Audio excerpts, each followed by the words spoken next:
Assalomu alaykum. UCML ST1 sistemasini o'rganuvchilari uchun nevrologiya bo'limini o'zbek tilida ko'rib chiqamiz.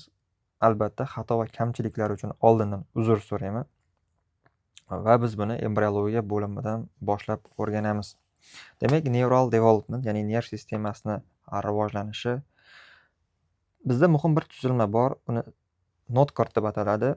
Notkortning vazifasi embrional paytda, ya'ni embrionning dastlabki paytida ektodermadan neyroektoderma hosil bo'lishda ahamiyat kasb etadi. Keyinchalik esa neyroektoderma bizda neural plate'ni beradi.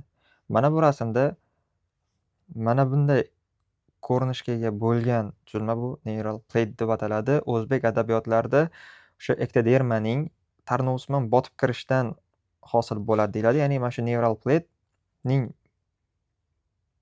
o'rtasi botib neural fold, ya'ni tarnovusmon tuzilmani hosil qiladi.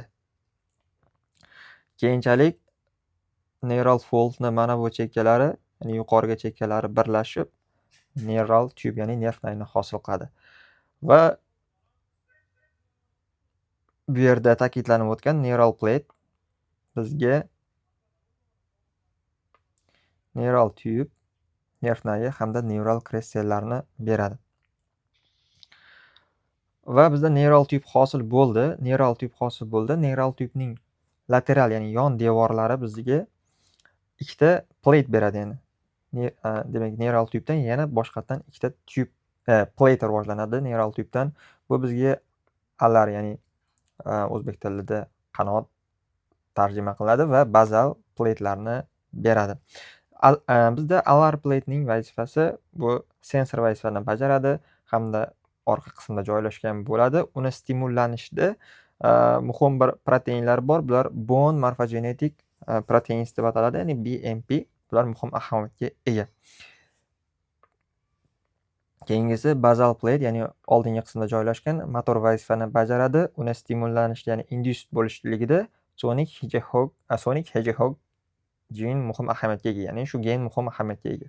Va bizda keyingi genlar to'plami, ya'ni HOX gen deb ataladi, ya'ni HOMBOX gen va uning vazifasi neural tube, ya'ni nerv nayini segmentatsiyasida bo'laklarga bo'linishda hamda cranial caudal differentiationda, ya'ni boshdan o'sha dum qismgacha bo'lgan differensirovkada muhim ahamiyatga ega. Va bizda HOX genning mutatsiyasi sindaktiliyaga hamda gipospadiya degan kasalliklarga, tug'ma kasalliklarga olib keladi. Neural crest sellar mana bu nerv nayining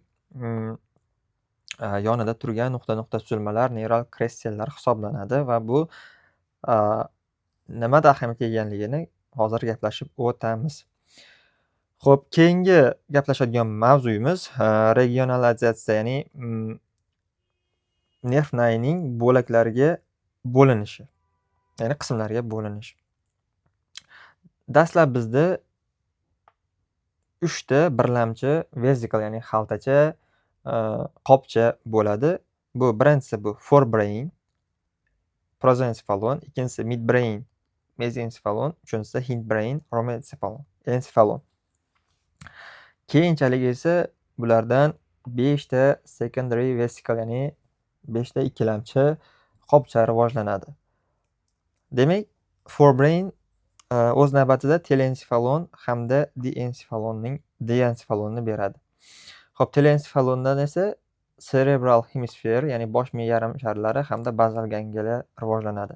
Va bu uning devoridan rivojlanayotganda telensefalonning bo'shliq qismidan esa yon qorincha hamda uchinchi qorincha rivojlanadi. Endi navbat diencephalonga. Diencephalondan nima hosil bo'ladi? Talamus hosil bo'ladi, gipotalamus hosil bo'ladi va retina to'r pardasi hosil bo'ladi.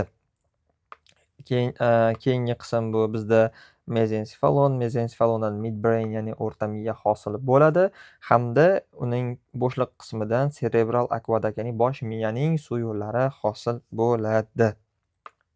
Keyingi qism bu metencephalon. Metencephalon o'z navbatida pons miya ko'prigini hamda cerebellum miyachani beradi.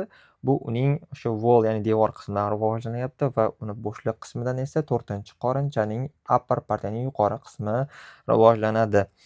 Navbatdagi qism esa bizda melensefalon. Melensefalondan medallayni uzunchoq miya rivojlanadi hamda uning bo'shliq qismidan 4-qorinchani lower parti rivojlanadi.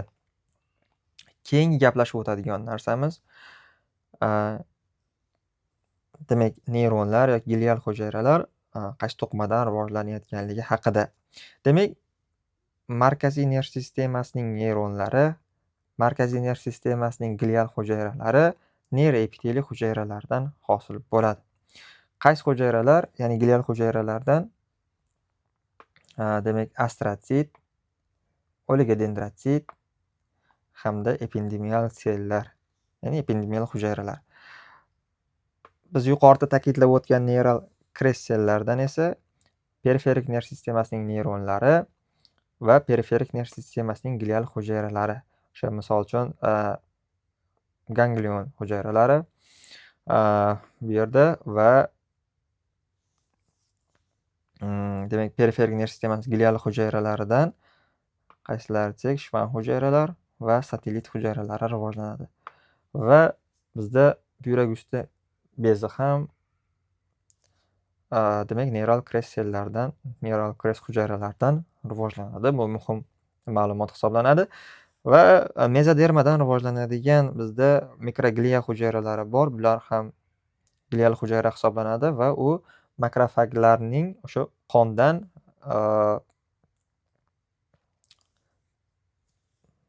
o'sha bosh miya yoki orqa miyaga o'tgan shakli hisoblanadi.